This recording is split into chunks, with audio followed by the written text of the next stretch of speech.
Hello and welcome to Cosmological Arguments. I'm your host, John Bannan.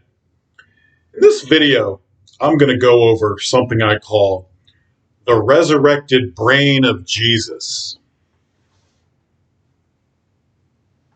Or in Latin, it would be cerebrum resurgentis.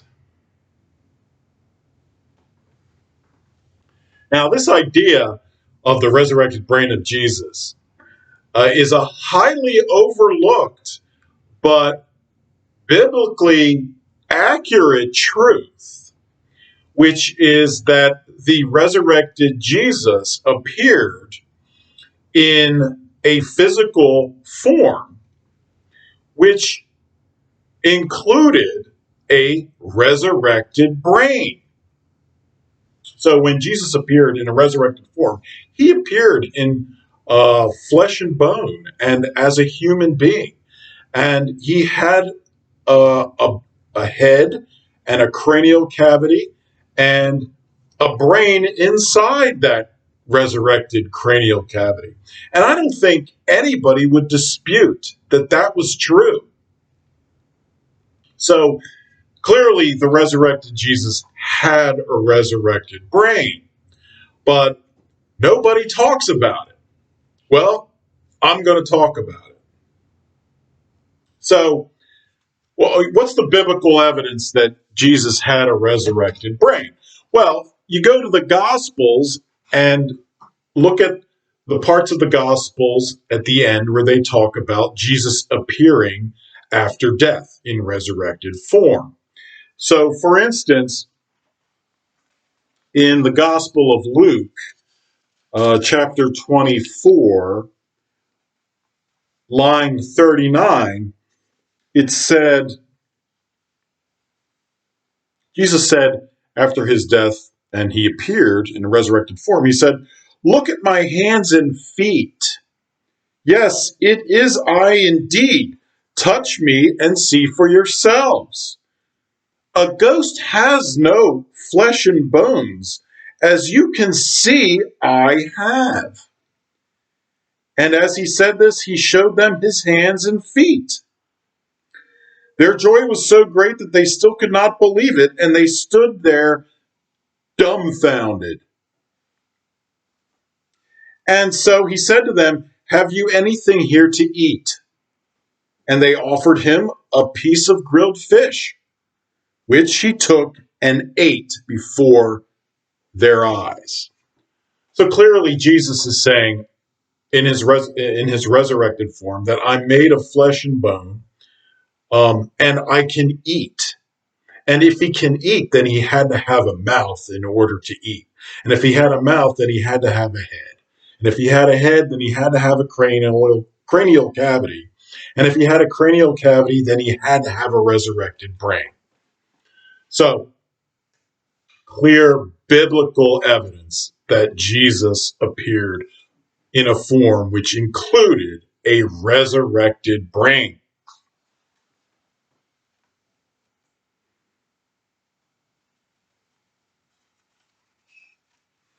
Indeed, in the Gospel of John, where Jesus appears to his disciples in resurrected form, at chapter 20, verses 20 to 28, he says, Jesus came and stood among them.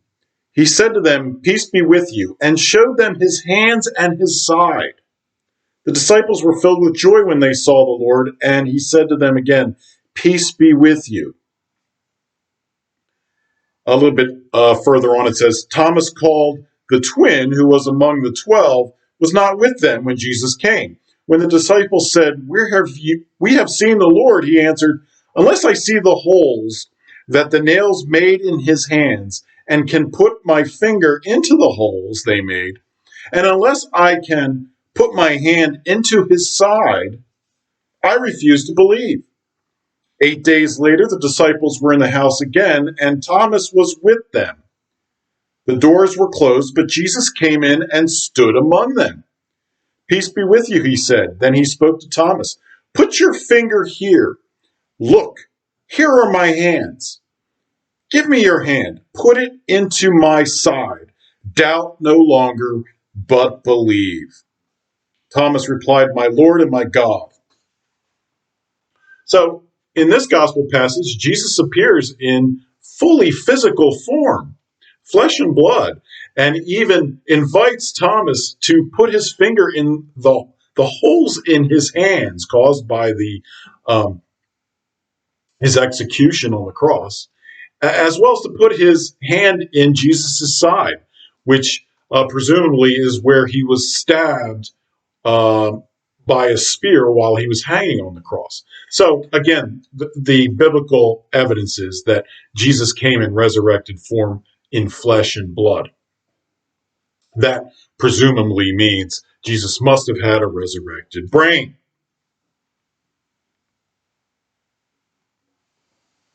Moreover, this resurrected Jesus also has this supernatural ability to appear from nowhere. So this resurrected brain can appear in physical reality and disappear from physical reality and presumably return solely to its supernatural reality. So Jesus definitely had a resurrected brain, but it was governed by special supernatural laws of physics that allowed it to, for example, appear or disappear. But nonetheless, the resurrected Jesus had a brain.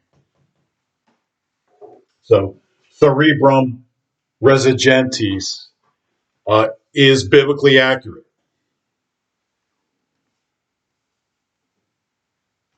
Now,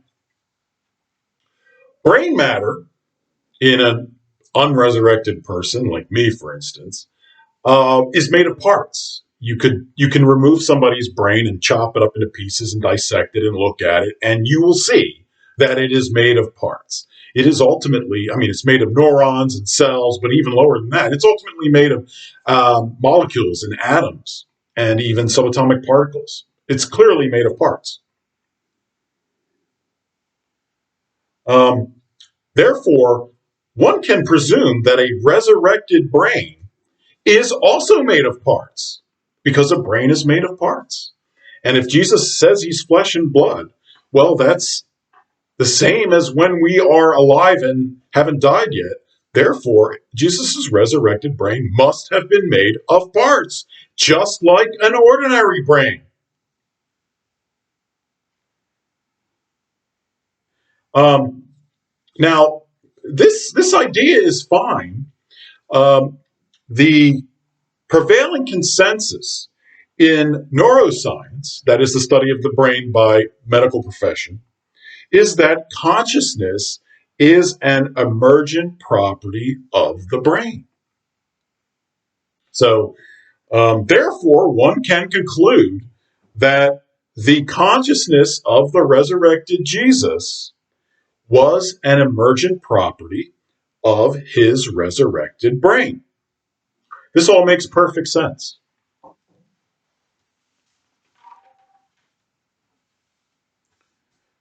Um, we can also conclude that because we too will be resurrected after our deaths, like Jesus was, that we too will receive a resurrected body after death, and that this body would include a resurrected brain.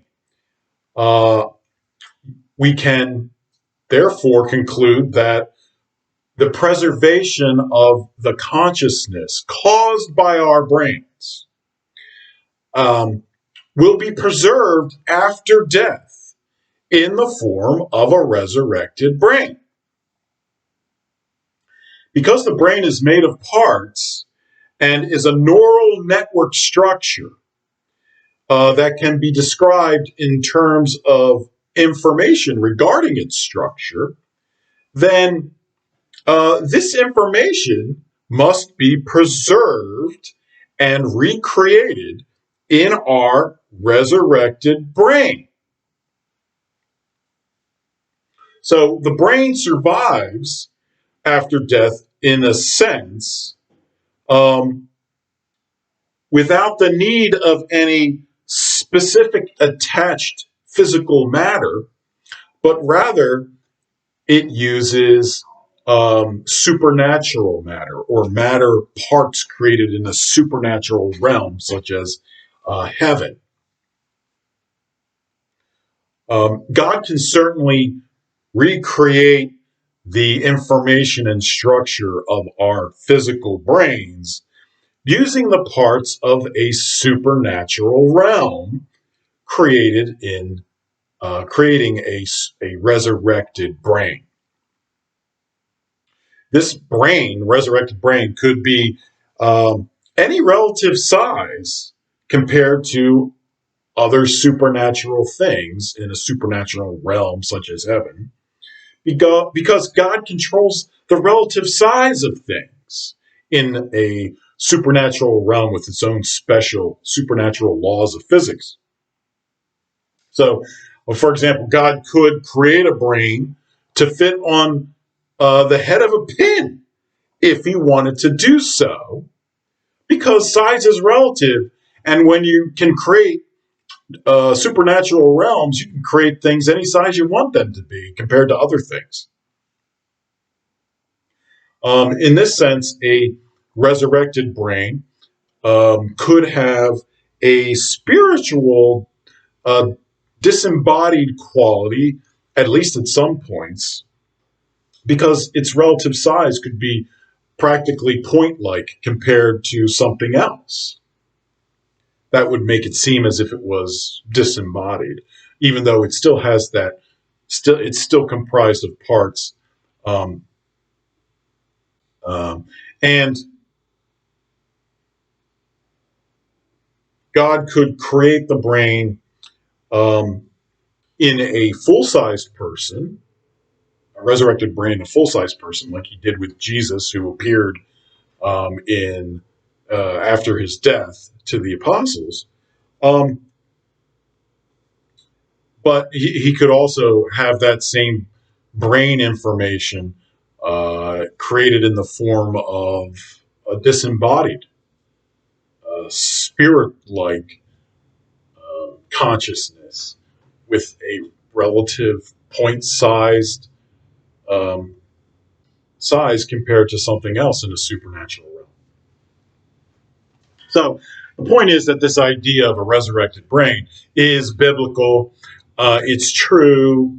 It doesn't necessarily mean that the brain has to appear in any particular form. It could appear in a full body form, like a resurrected Jesus, or it could appear in a more immaterial point-like form, um, even without the body. So it's a very malleable concept, the idea of the resurrected brain. Um, Now, does a resurrected brain require the pre-existing matter of the living brain before it died in order for it to exist? And the answer is no, clearly not. God can recreate the information, the structural information of a conscious brain, without having to have to use the exact matter that originally formed that brain. God, when you can create supernatural realms, you can create um, a new form for that information to exist in. So, strictly speaking, no, God would not. For instance, let's say you died and were cremated. And the atoms from your brain are now ashes and in a pile of ashes. Does God need those ashes to recreate or resurrect your brain in a supernatural realm? And the answer is no, of course not. Could God make that uh, pre-existing material disappear as evidence of your resurrection? Yes, he could do that. But strictly speaking, he doesn't have to. Um, So when Jesus was resurrected, his body disappeared from the tomb. Does that mean that God needed the matter contained in Jesus's body in order to resurrect Jesus? No, he didn't. But that was simply uh, God's demonstration and proof that Jesus had in fact been resurrected because the body was missing.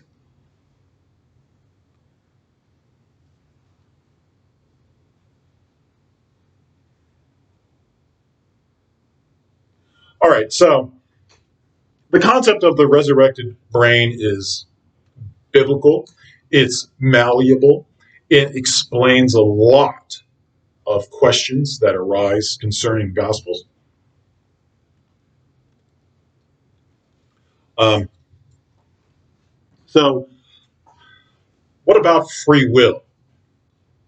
Can a resurrected brain have free will? And the answer is yes. A resurrected brain can have the same free will that a living brain that hasn't yet died can have. Same free will. So, how is free will possible in a created being? Now, that's a good question, and I'm going to answer it for you. What does free will mean? Free will is essentially freedom from causality. In other words, free will is freedom from a predetermined outcome. It means you have a choice. You're not bound or fated to decide or act in one particular fashion as opposed to another. Um, However, an outcome is predetermined by the causal chains that create it. Um, so, in physical reality, there are causal chains. There are parts. Parts move. They cause effects.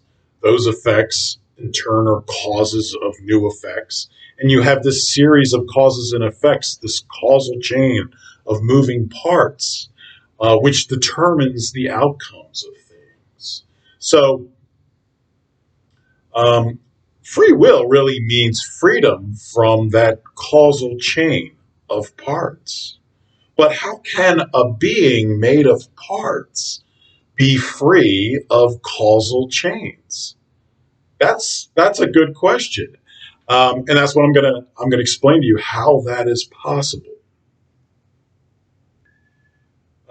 So free will means freedom from causal chains. It means freedom from um, well, causal chains are parts in a series directing a specific outcome. All caused things are caused by their parts. An uncaused thing doesn't have parts, else it would be caused by those parts. Consequently, only an uncaused thing has free will, unbound by causality and causal chains.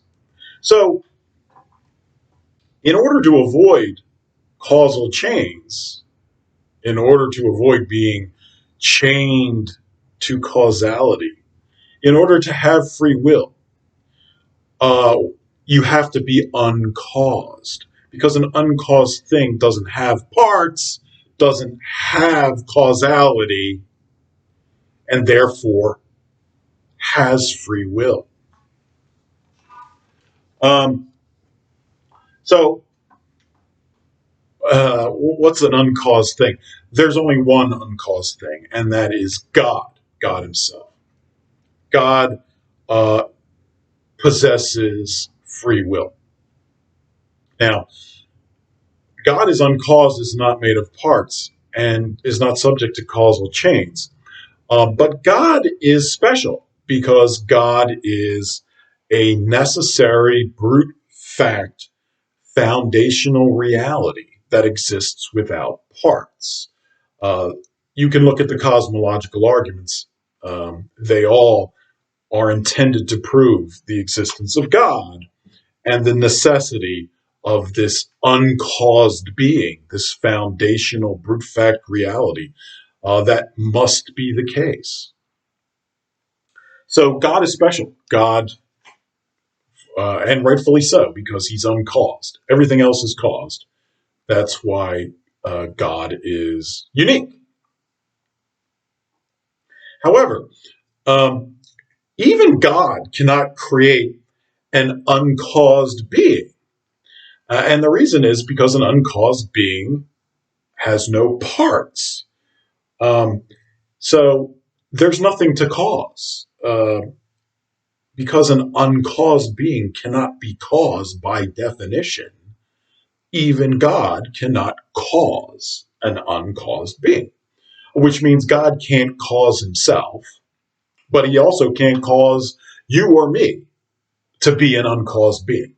There's only one uncaused being, it's God, and even God can't cause himself.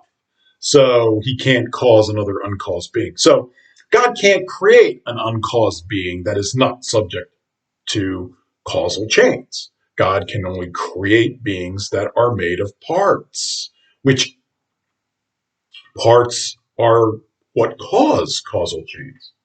So how do you get free? How does God create a being and yet still give the being free will or freedom from causal chains? Um, Here's the problem. A creation is the origination of a composite.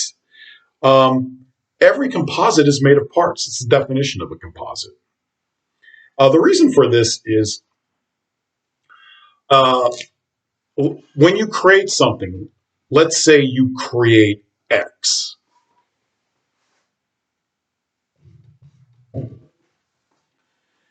The existence of X necessarily implies the existence of not X.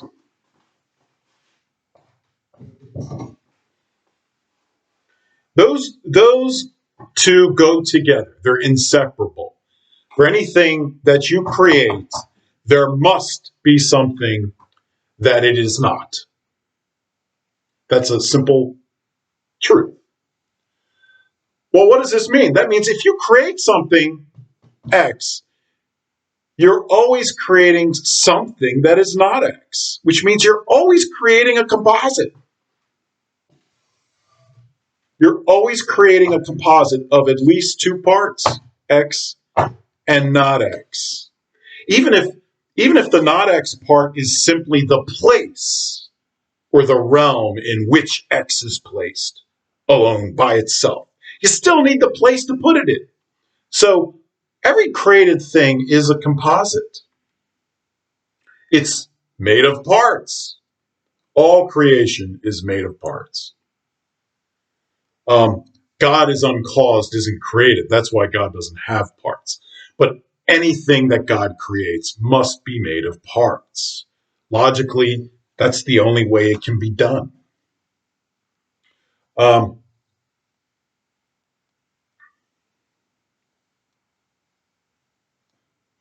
Therefore, God cannot create a being without creating parts.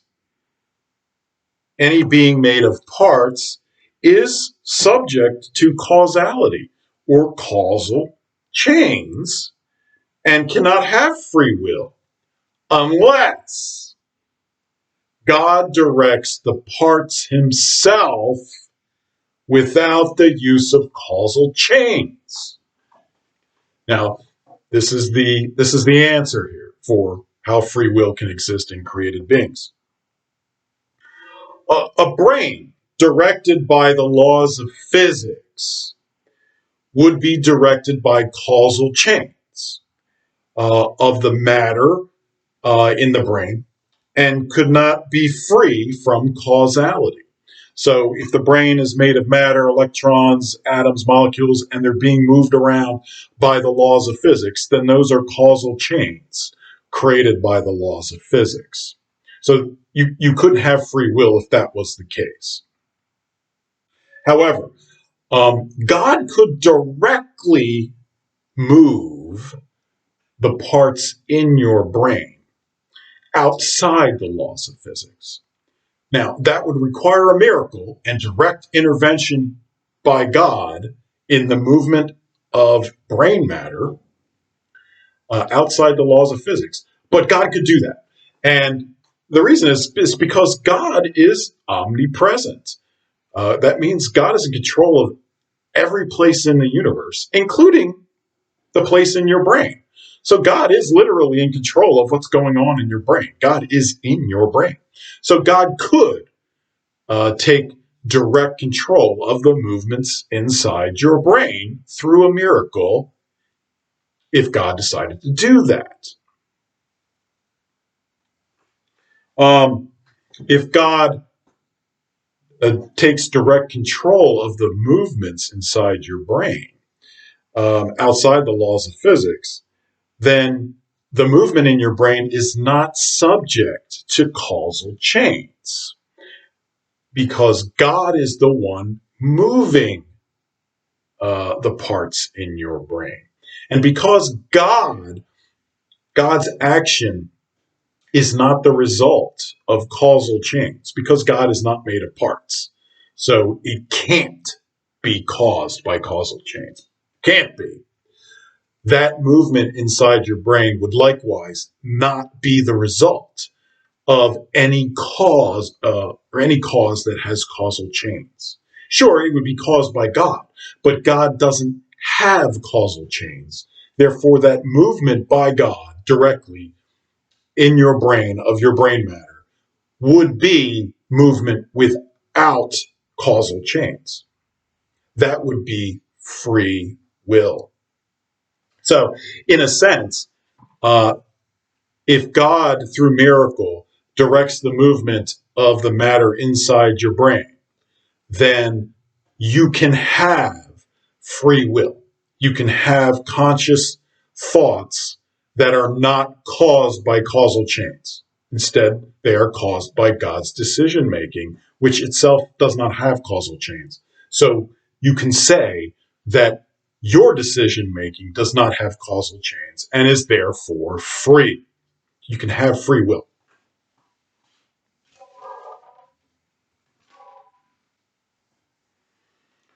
This would require God's direct intervention or miracle in the workings of our brains. That is entirely possible. The brain is highly complex. Um, who's to say God doesn't do that very thing for human beings? And this direct intervention in our conscious brains.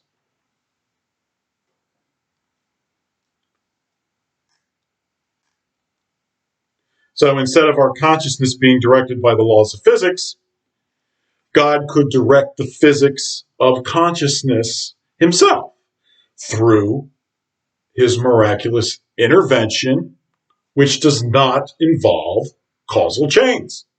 That is free will.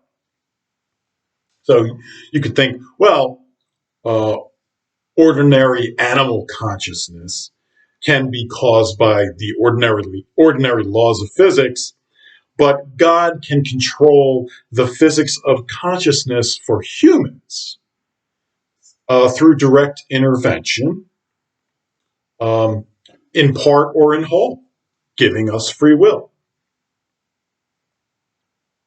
So if God directs the physics of consciousness in humans, then God causes our decision making, but without causal chains. Because God's decision making is not subject to causal chains, then God causing our decision making is likewise not subject to causal chains created by parts.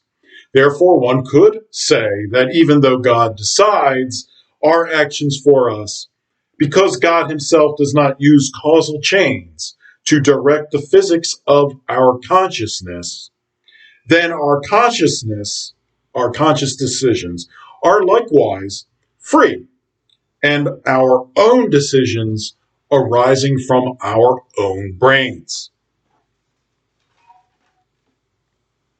In this sense, we can borrow God's free will to gain our own free will, despite being a created being made of parts.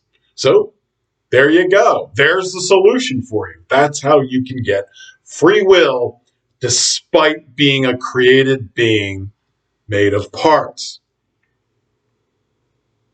One can see how Jesus could be God and man through this process. The decision making in Jesus's resurrected brain was God's own decision making for himself. Thus, Jesus was truly God, as opposed to, let's say, God's decision making in our brain for us as borrowed free will. Jesus' free will was not borrowed from God. That was God's actual free will for himself. Likewise, you can think of the Holy Spirit as a disembodied spirit with a created mind made of parts, whose parts are directly moved by God. So again, the Holy Spirit is also God. So you can explain the Trinity and the persons, the three persons of the divine nature of God, through this understanding of the resurrected brain of Jesus.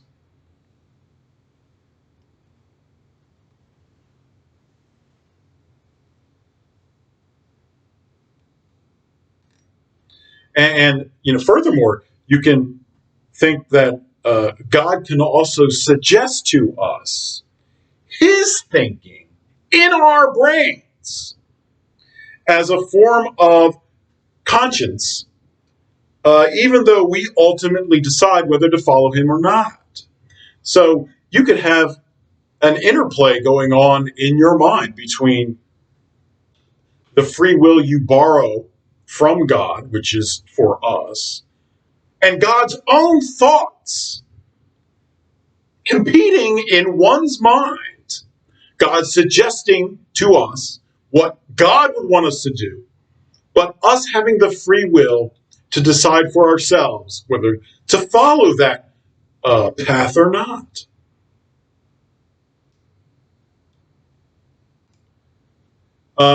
You can even think of other spirits who can likewise influence or even possess a brain. If God gives these disembodied spirit brains the special physics necessary for them to be able to do that, to get inside our conscious brains.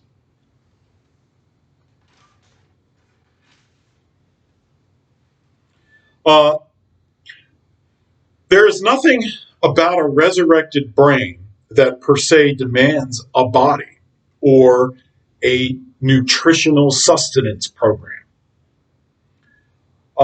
Because resurrected brains operate under special supernatural laws of physics, which can dispense with those things. God can preserve the information of the brain in many different ways.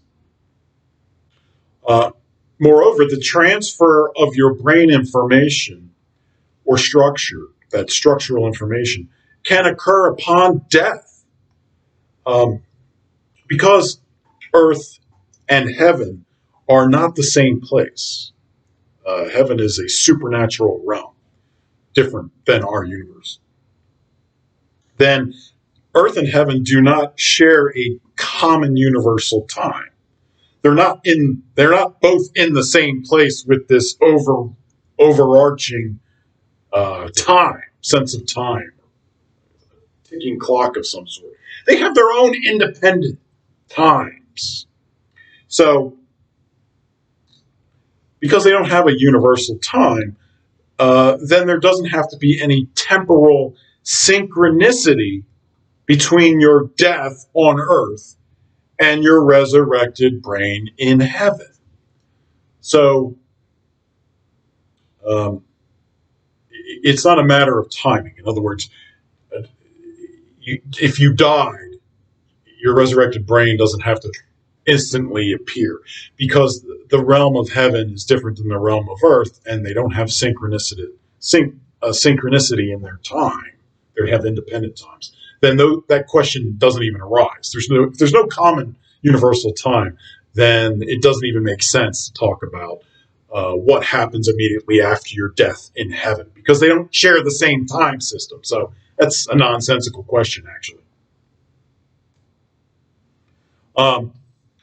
Could God create your brain multiple times in a resurrected form? Yes, he could, but he doesn't, because you're given a singular soul. So God recognizes that you are a singular being with one soul, and he's not going to recreate your mind in a resurrected form multiple times. Now, the soul is a living person. That's the that's a basic understanding of what the soul is. A basic uh, Jewish understanding of what a soul is, as opposed to the Greek understanding. So it's a living person. And a resurrected brain is a living person. So it comports very much with the Jewish understanding of what a soul is. So this is a very interesting idea, this cerebrum resurgentis. It has biblical authority behind it. Uh, it's not the same as the Greek Hellenistic idea of the soul and the subsistent form. But it does actually have a stronger biblical basis, because we know the resurrected Jesus had a resurrected brain. And you can't say the same thing about whether Jesus had a resurrected subsistent form. The Bible doesn't say anything about subsistent forms. Doesn't say anything about these classical ancient Greek philosophical ideas. But it does say Jesus, or at least implies clearly, that the resurrected Jesus had a resurrected brain. So I would say that this is actually a much more biblically sound idea than any Hellenistic understanding of the soul. Um, so I hope you learned something. This is a very intriguing idea, and it makes a lot of sense, especially in light of the modern understanding that the brain does, in fact, create consciousness. So the good news is that there is a biblical way to handle this scientific reality, that the brain is the cause of consciousness. And immortality can still be granted by God to us at death in the form of a resurrected brain. So uh, I hope you learned something.